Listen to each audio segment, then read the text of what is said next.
नमस्कार दोस्तों। ऐसा लगता है कि हर हफ्ते मार्केट आजकल लोगों को डराने में लगी है। वो चाहती है कि लोग सब कुछ बेच के अब कैश में आ जाए। जैसे माइकल ब्लरी, जिन्होंने 2008 का फाइनेंशियल क्राइसिस प्रेडिक्ट किया था, उन्होंने अभी रिसेंटली अपना पूरा पोर्टफोलियो बेच दिया। और अंकल पावल तो बोल ही रहे हैं कि मार्केट को इन्फ्लेशन कंट्रोल करने के लिए थोड़ा दर्द तो बर्दाश्त करना ही पड़ेगा। और इस हफ्ते जेरेमी ग्रैंथम, जो एक ग्रेट इन्वेस्टर हैं मार्केट्स के, वो बोले कि हम एंटर कर रहे हैं अपने फाइनल फेज में एक सुपर बबल के। तो डर तो लगेगा थोड़ा बहुत। वो फेमस हुए थे क्योंकि उन्होंने जापान का एसेट बबल प्रेडिक्ट किया था, 2008 का .com बबल भी प्रेडिक्ट किया था, साथ में वॉर्न भी किया था 2008 के क्राइसिस के लिए। और अब वो कह रहे हैं हम फाइनल फेज में हैं एक सुपर बबल के, जो हिस्ट्री में सिर्फ 3 ही बार हुआ है।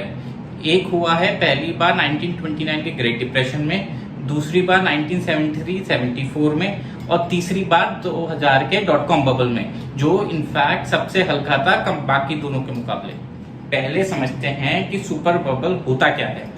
दोस्तों, 85% टाइम मार्केट अपना नॉर्मल काम करती है, मतलब ऊपर जाती है, फिर नीचे जाती है, फिर ओवरऑल वो ऊपर ही जाती है। इसको एक नॉर्मल फिनोमिनन कहते हैं। और जो बाकी का 15% होता है, वो होता है सबसे इम्पोर्टेंट, क्योंकि उसमें मार्केट अब डिसाइड करती है वे कौन सा ट्रेंड लेगी। क्योंकि ये 15% के समय ही इन्वेस्टर अपनी जिंदगी के मार्केट से रिलेटेड सबसे खराब डिसीजन लेते हैं। इसको और थोड़ा डिवाइड करें तो 12% टाइम तो आप कह सकते हैं लोग एक्सपीरियंस करते हैं एक इरेशनल इमोशन, जिसको आप कह सकते हैं हाइपर ग्रीड, यानी वो सब कुछ खरीदते हैं बिना उसकी वैल्यू देखे हुए और आंखें बंद करके। ये फेस हमने एक्सपीरियंस किया 2021 में, और मतलब इससे हम गुजर चुके हैं, जहां 1-1 करोड़ के दोस्तों लोगों ने NFT खरीदे। बाकी बचा 3% का समय होता है एक्सट्रीम डर का, जिसमें लोग सब कुछ अपना बेच बाच के घर में बैठ जाते हैं कैश के साथ, जैसा हुआ था यूएस में 1974 में। इस समय पे मार्केट इंडेक्स का पीई आ गया था 2.5 टाइम्स पे। अगर इसको कंपेयर करें तो आज निफ्टी का पीई है 20 पे करेक्शन के बाद। तो जेरेमी ग्रैंथम का मानना है कि हम इस सुपर बबल के फेज में अब वहां आ रहे हैं जहां ये मार्केट के पीई को वापस लेके चला जाएगा 2.5 और 3 के आसपास।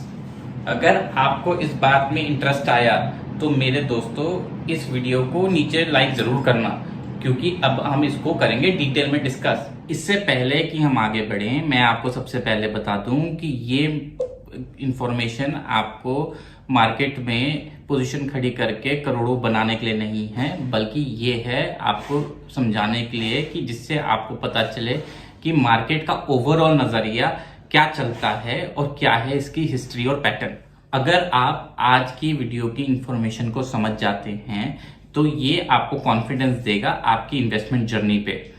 जब भी आपको कोई न्यूज या आर्टिकल मिलता है जो आपको डराता है आपकी इन्वेस्टमेंट के रिलेटेड, तब आपको रियलाइज होगा और आप अपनी इन्वेस्टमेंट पे डटे रहेंगे।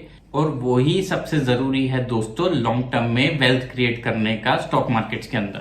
सबसे पहले समझते हैं कि सुपर बबल क्रिएट कैसे होता है। जब इंटरेस्ट रेट डाउन रहते हैं बहुत ज्यादा लो प्राइस पे बहुत लंबे समय तक, तब इन्वेस्टर का लालच समय के साथ बढ़ता रहता है और वो एसेट्स को खरीदता रहता है किसी भी प्राइस पे। इसको आप फेज 1 भी कह सकते हैं। फिर फेज 2 क्या है? फेज 2 होता है पॉलिटिकल टेंशन्स का बढ़ना, जैसे Russia Ukraine war, China Taiwan की tension, US China US Russia के बीच में कोल्ड वॉर जैसी सिचुएशन क्रिएट होना। तब इन्वेस्टर को रियलाइज होना चालू होता है कि मार्केट हमेशा तो भागता नहीं रहेगा। अब देखते हैं फेज 3 क्या होता है। फेज 3 होता है जब मार्केट थोड़ा सा रिकवर करना स्टार्ट करती है और लोगों को फिर से कॉन्फिडेंस आना होता है कि अब मार्केट फिर से तैयार है अपने नए ऑल टाइम हाई बनाने का, कि इकोनॉमी तो ठीक हो रही है और अब सब कुछ कंट्रोल में है। लेकिन फिर जेरेमी ग्रैम क्यों बोलते हैं कि अब एक सुपर बबल की पीक आ रही है? क्योंकि उनके हिसाब से तो हिस्ट्री अब अपने आप को रिपीट करने को तैयार है। अगर इसको हम करंट मार्केट सिचुएशन यानी अपने निफ्टी की हालातों से कंपेयर करें तो निफ्टी गिरा 15,180 तक, वहां से रिवर्स हुआ और ऊपर गया सीधा 18,000 तक। 18,000 से अब उसने फिर रिवर्सल मारा है, लेकिन इसको हम इसका रिवर्सल या डाउनवर्ड ट्रेंड नहीं कह सकते, इसको अभी भी एक पुल बैक या करेक्शन ही कहेंगे।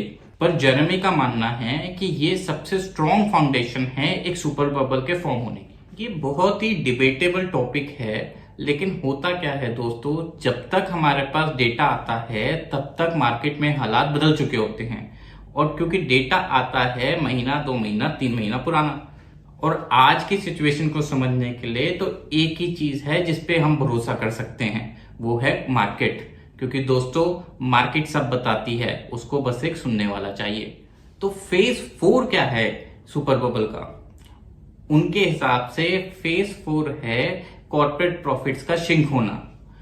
वो मानते हैं कि अगले क्वार्टर या उसके अगले क्वार्टर में जब प्रॉफिट्स कॉर्पोरेट्स के श्रिंक होना स्टार्ट हो जाएंगे तो ये जो 20 की पीई चल रही है, ये पीई आ जाएगी एवरेज पीई पे, यानी 15 के आसपास।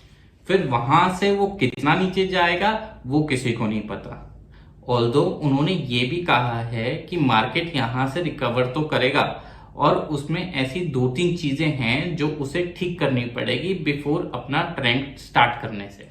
उसको आप डिवाइड कर सकते हैं एक शॉर्ट टर्म और एक लॉन्ग टर्म प्रॉब्लम्स में। सबसे पहली प्रॉब्लम है यूरोप का एनर्जी क्राइसिस। वो एनर्जी क्राइसिस यूरोप की इकोनॉमी को कितना स्लो डाउन करेगा उसका अभी नतीजा आना बाकी है, और दूसरा उससे इकोनॉमी को रिकवर करने में कितना टाइम लगेगा वो भी समय भी बताएगा। और दूसरा फैक्टर है दोस्तों चाइना की इकोनॉमी।